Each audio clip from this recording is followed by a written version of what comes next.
नमस्ते गाइस, क्या हाल है? सब सही चल रहा है। आज हम बात करेंगे एग्रीकल्चर सेक्टर के बारे में। इंडिया का जो एग्रीकल्चर सेक्टर है उसमें बहुत सारे लोग एम्प्लॉयड हैं। मेजॉरिटी जो हमारा एम्प्लॉयमेंट है वो एग्रेरियन इकोनॉमी में ही आता है। तो बेसिकली क्या है, एग्रीकल्चर जो है, एग्रीकल्चर आप कह लो, फार्मर्स की सिचुएशंस बोल लो, या फिर एग्रीकल्चरल और जो एक्टिविटीज़ हो गई, ये सब जो है बहुत सालों से एक प्रॉब्लम है इंडिया में। नो डाउट इंडिया में बहुत रिच कल्चर है, बहुत अच्छा एक एग्रीकल्चरल इकोनॉमी है हमारी, बट हम लोग बहुत सारी ऐसी प्रॉब्लम्स हैं जो फेस कर रहे हैं एग्रीकल्चर को लेके। एंड बेसिकली होता क्या है कि ये जो है एक इलेक्शन इशू या फिर एक पॉलिटिकल इशू भी बन जाता है बहुत बार। कुछ टाइम पहले, कुछ महीनों पहले, जब इस चैनल पे हम इंग्लिश में वीडियोस बनाते थे, तब मैंने एक फार्मर्स के ऊपर एक वीडियो बनाया था। आपके जो वीडियो है ये ओवरऑल एक एग्रीकल्चर सेक्टर के ऊपर है। इसमें मैं पोस्ट कोरोना वायरस 2021 में गवर्नमेंट क्या क्या चेंजेस कर सकती है, वेदर सेंट्रल गवर्नमेंट हो चाहे स्टेट गवर्नमेंट हो चाहे कोई भी गवर्नमेंट हो। ये जो वीडियो है ये सारी गवर्नमेंट्स के लिए है, सेंट्रल गवर्नमेंट, स्टेट गवर्नमेंट या कोई भी पार्टी हो, उन सब के लिए है ये सजेशंस। तो मेरे 5 सजेशंस रहेंगे इसमें कि जिससे हम लोग इंडिया का एग्रीकल्चर सेक्टर इम्प्रूव कर सकते हैं। तो पहला ये रहेगा कि हम लोग जो प्राइस होता है जो फार्मर्स को मिलता है फॉर देयर क्रॉप्स, चाहे आप एमएसपी बोलो चाहे आप किसी और तरीके से बोलो, वो एक फिक्स्ड होना चाहिए एंड वो एक ऐसे लेवल पे होना चाहिए जिससे उनका भी फ़ायदा हो। यूजुअली जो है कम एमएसपी की हमेशा प्रॉब्लम आती है इंडिया में। इंडिया के फार्मर्स को जो है हमेशा ये प्रॉब्लम आती है कि उन्हें एमएसपी जो है उतना नहीं मिल पाता है। तो बेसिकली गवर्नमेंट को ये ध्यान रखना चाहिए कि एमएसपी, चाहे आप कोई भी पॉलिसी लाओ, कुछ भी लाओ, मेन चीज़ आपको ये ध्यान रखनी चाहिए कि एमएसपी उनको अच्छा मिले। अगर उनके साथ ऐसा हो रहा है कि किलो किलो उन्होंने टमाटर या आलू उन्होंने उगा दिए हैं एंड प्लस उसमें उन्हें 10-15 रुपये मिल रहे हैं, या फिर उन्हें क्या कहते हैं, कुछ तो मैंने ऐसे भी केसेस देखे थे 1 रुपये पर केजी के हिसाब से बेच रहे हैं। तो फिर फ़ायदा क्या है? फिर फार्मर्स का फिर फ़ायदा क्या है? अगर हम उनको सही प्राइस नहीं दे सकते हैं तो फार्मर्स का कोई उद्धार नहीं होगा। आज की डेट में मैं देखते आ रहा हूँ कि रूरल एरियाज़ पे आप जाओ, कोई भी आप किसान का बेटा हो, कुछ भी हो, उनसे आप पूछो कि भाई आप आगे बढ़ के क्या बनना चाहते हो, आगे जाके आप बड़े हो के क्या बनना चाहते हो, वो सब लोग यही बात बोलते हैं कि हम लोग या तो इंजीनियर बनेंगे, डॉक्टर बनेंगे, पढ़ाई लिखाई करेंगे, या फैक्ट्री खोलेंगे, या बिज़नेस खोलेंगे, कुछ भी करेंगे। बट कोई भी ये नहीं कहता कि मैं अपने फादर की तरह फार्मर बनूंगा, या मैं अपनी फैमिली जो हमारी एग्रीकल्चर में है मैं उसी चीज़ को आगे बढ़ाऊँगा। तो ये चीज़ कोई नहीं बोलता है। तो ये जो एक प्राइस का जो होता है ना, ये प्राइस ध्यान रखना बहुत ज़रूरी है ताकि सारे फार्मर्स को जो है एक अच्छा प्राइस मिले। देखो, प्राइस का एक बेनिफिट और है, इससे क्या होता है, आपकी एग्रीकल्चरल इकोनॉमी जो है वो ग्रो करती है, और जब एग्रीकल्चर इकोनॉमी ग्रो करती है ना, तो वो आपकी ओवरऑल जीडीपी को भी ग्रोथ देती है। दूसरा मेरा पॉइंट ये रहेगा कि जो लेटेस्ट टेक्नोलॉजीज़ होती हैं ना, उनको आप एग्रीकल्चर सेक्टर में आप एम्प्लॉय करिए। आप टेक्नोलॉजी चाहे बाहर से इंपोर्ट करिए चाहे इंडिया में, वैसे तो इंडिया में भी बहुत टैलेंट है, इंडिया में भी बहुत टेक्नोलॉजिकल चेंजेस हो सकते हैं एग्रीकल्चर को लेके, बट ये सारी चीज़ें ज़रूर होनी चाहिए। इससे होगा क्या कि जो फार्मर्स हैं प्लस जो एग्रीकल्चरल उसमें जो एम्प्लॉयड जो लोग हैं उनको लेटेस्ट टेक्नोलॉजीज़ मिलेंगी, लेटेस्ट चीज़ें मिलेंगी, तो उनको काफ़ी फ़ायदा होगा इससे। उनको यील्ड ज़्यादा निकालने में फ़ायदा होगा, क्रॉप्स की प्रोडक्शन में, और ये क्या कहते हैं, रॉ मटेरियल जो लग रहे हैं, फर्टिलाइज़र जो लग रहे हैं, इन सब चीज़ों को यूज़ करने में, इन सब चीज़ों में बहुत फ़ायदा होगा। मशीनरी होगी तो मशीनरी से भी बहुत फ़ायदा वगैरह होता है। तो ये जितने भी बाहर के देश हैं, यूएस हो गया, चाइना हो गया, यूरोप हो गया, इन सब जगह जो फार्मर्स हैं, इनका जो ग्रोथ हुआ है वो इसी वजह से हुआ है क्योंकि उनकी गवर्नमेंट ने जो है टेक्नोलॉजी पे भी बहुत ध्यान दिया। आप टेक्नोलॉजी, केवल आप ये मत सोचें कि भाई मेट्रो सिटी वाले लोग स्मार्टफ़ोन यूज़ करना शुरू कर दें, या फिर टायर 3 वाले लोग स्मार्टफ़ोन, फीचर फ़ोन से स्मार्टफ़ोन पे आ जाएं, या फिर वो क्या कहते हैं 4G यूज़ करना शुरू कर दें, 5G यूज़ करना शुरू कर दें, या इंटरनेट कनेक्टिविटी हो जाए, या रोड कनेक्टिविटी हो जाए। केवल एक वही चीज़ नहीं होती, आपको फार्मर्स को भी लेटेस्ट टूल्स, लेटेस्ट मशीनरी, वो सब प्रोवाइड करनी पड़ेंगी अगर आप चाहते हैं कि एग्रीकल्चरल इकोनॉमी हमारी बढ़े तो। तीसरा मेरा पॉइंट होगा फाइनेंसिंग। फाइनेंसिंग जो है एक बहुत बड़ा इशू रहता है एग्रीकल्चर सेक्टर में, एंड इसमें सबसे ज़्यादा चक्करबाजी तब आती है जब बैंक्स जो हैं वो गलत तरीके से लोन देते हैं। गलत तरीके से मेरा कहने का मतलब ये है कि जैसे फॉर एग्जांपल मान लीजिए कोई लोकल एमएलए है, उसके कहने में आके जो है उसने किसी कुछ करप्ट लोगों को लोन दिलवा दिया कोऑपरेटिव बैंक्स के थ्रू, या पीएसयू ब्रांचेस के थ्रू, या रूरल बैंक्स के थ्रू, या कुछ भी है। तो इन ये सारी चीज़ें जब होती है ना, तो जो एक्चुअल में जिसको बेनिफिट मिलना चाहिए उसको बिल्कुल नहीं मिल पाता है। एंड बेनिफिट जो है अगर फार्मर को नहीं मिलता तो फिर कोई फ़ायदा नहीं है। फिर आप कितनी फाइनेंसिंग करो, कितना ही आप कहोगे फार्मर लोन मिलेंगे, ये मिलेगा, वो मिलेगा, कोई फ़ायदा नहीं जब तक वो ग्राउंड लेवल पे नहीं दिखता। तब तक ग्राउंड लेवल पे जब तक ये फाइनेंसिंग वाली चीज़ नहीं आती है, तब तक कोई भी किसान ये नहीं सोच सकता कि मैं अपना स्टैंडर्ड ऑफ लिविंग बढ़ाऊँ। तब तक कोई भी किसान ये नहीं सोच सकता कि मैं और ज़मीन खरीदूँ या मैं और क्रॉप्स ग्रो करूँ। तो जो फाइनेंस सेक्टर है, अब इसमें फाइनेंशियल इंक्लूजन भी आ जाता है। और इसमें एक सजेशन और रहेगा मेरा कि आप बैंकिंग और इंश्योरेंस को आप मर्ज करके आप बैंक एश्योरेंस वाले जो एक प्रोडक्ट होता है ना, आप उसको सेल करिए वहाँ पे। आप क्रॉप लोन्स होते हैं, क्रॉप इंश्योरेंस होता है, इन सबको मर्ज करके एक पैकेज बना के आप उसको सेल करिए। जब आप ऐसी वाली फाइनेंसिंग करेंगे, ऐसे पैकेजेस बेचेंगे, तो इससे क्या होगा, दो फ़ायदे होंगे। पहला तो ये कि जिस फार्मर को जो है फंड्स चाहिए उसको फंड्स तो मिलेगा ही, फंड्स के साथ साथ जो है उसको एक इंश्योरेंस भी मिल जाएगा। अपने कोई भी क्रॉप लॉस हुआ, बारिश हो गई, मॉनसून कम हुआ या कुछ भी हुआ, या क्रॉप डैमेज हो गया, कुछ भी हो गया, तो उस चीज़ के फ़ायदे के लिए भी ये बहुत ज़रूरी है कि फाइनेंस के साथ साथ इंश्योरेंस का भी ध्यान रखा जाए।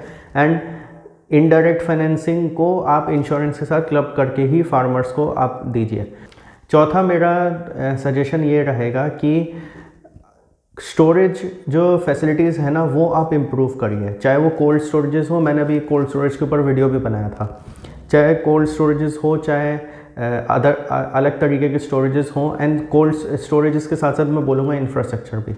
इंफ्रास्ट्रक्चर में आ गया आपका रोड्स आ गया, ट्रांसपोर्ट सिस्टम्स आ गया, ये सब आ गया। क्योंकि होता क्या है कि मान लीजिए कोई किसी ने बहुत अच्छे क्रॉप्स उगाए या कुछ प्रोडक्शन करा है, कुछ है, बट उस स्पॉइलेज की वजह से अगर 20-30% बर्बाद हो गया तो फिर कोई फ़ायदा नहीं है। उसकी किसी फार्मर को जो वो मिलती है, इनकम मिलती है, उसमें 20-30% कटौती हो जाएगी। और ये चीज़ जो है ग्राउंड लेवल पे होनी बहुत ज़रूरी है। ग्राउंड लेवल पे ये चीज़ें जब तक नहीं होंगी ना, तब तक कोई ये जो फार्मर्स का जो इशू है ये हमेशा ही रहेगा। फार्मर्स का इशू हो चाहे एग्रीकल्चर का इशू हो, ये सारे पॉइंट्स। और अब तो ये बहुत ज़्यादा ज़रूरी है आफ्टर कोविड-19 एंड ऑल। ये स्टोरेज वगैरह सिस्टम्स, कोल्ड स्टोरेजेस हो गई या अलग तरीके की स्टोरेजेस हो गई, या फिर इन्फेक्शन से बचाने वाले स्टोरेजेस हो गए, या स्पॉइलेज रोकने के लिए जो स्टोरेजेस हो गए वो हो गए, ये सब अब तो बहुत ही ज़्यादा ज़रूरी है। उसका रीज़न सिंपल सा ये है कि कोविड-19 के बाद जो है अब लोग और ज़्यादा हेल्थ कॉन्शियस हो गए। फिफ्थ होगा कि आपके रूरल एरियाज़ में जो ब्यूरोक्रेसी और करप्शन है, आप इसको कर्ब करो।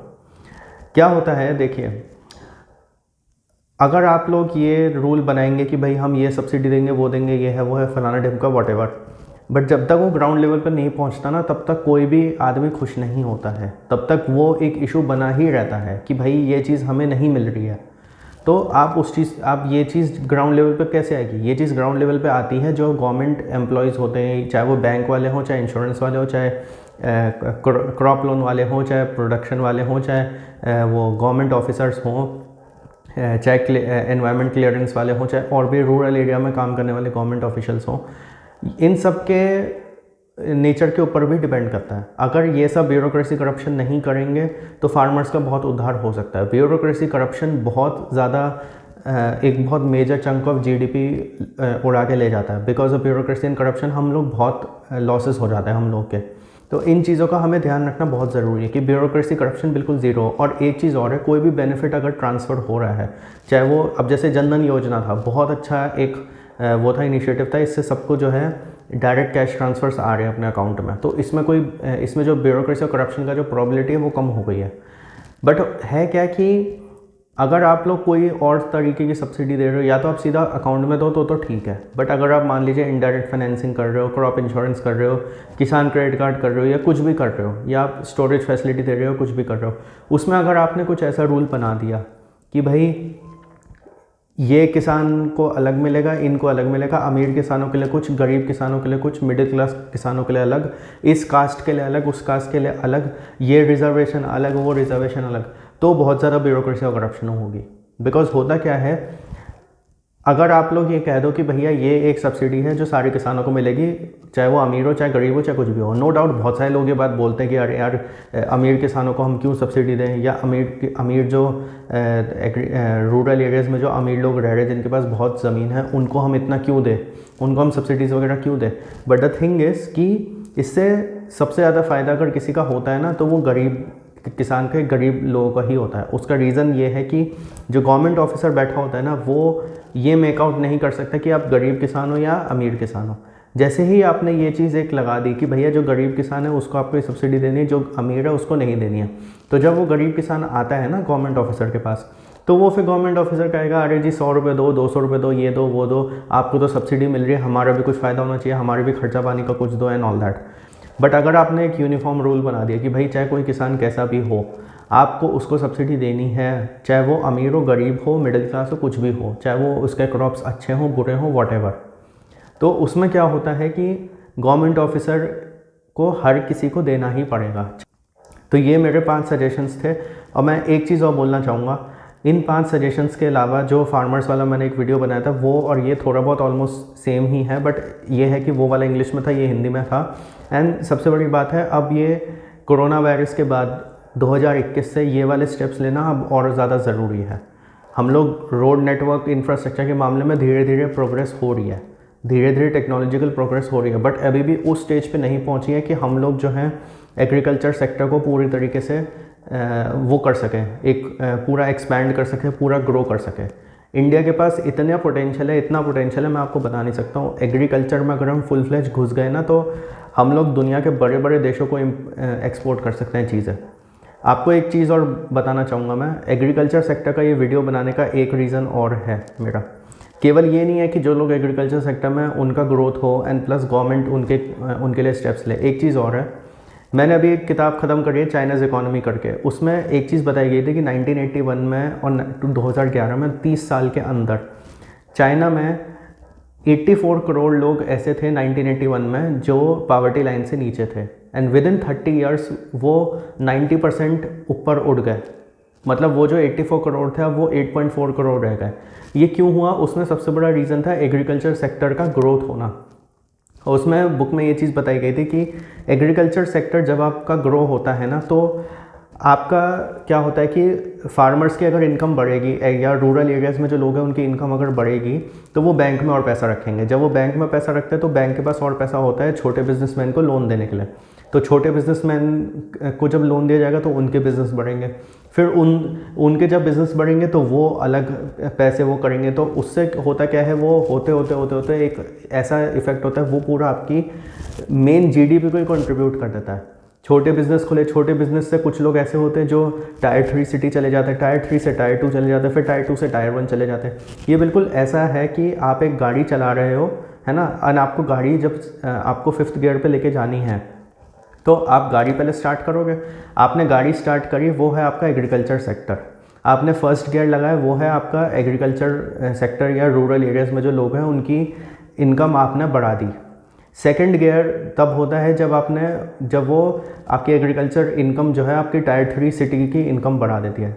3rd गियर होता है जब आपने टायर 2 सिटी की इनकम बढ़ा दी, एंड 4th गियर होता है जब आपने टायर 1 और मेट्रो सिटीज़ की वो क्या कहते हैं इनकम वगैरह बढ़ा दी है।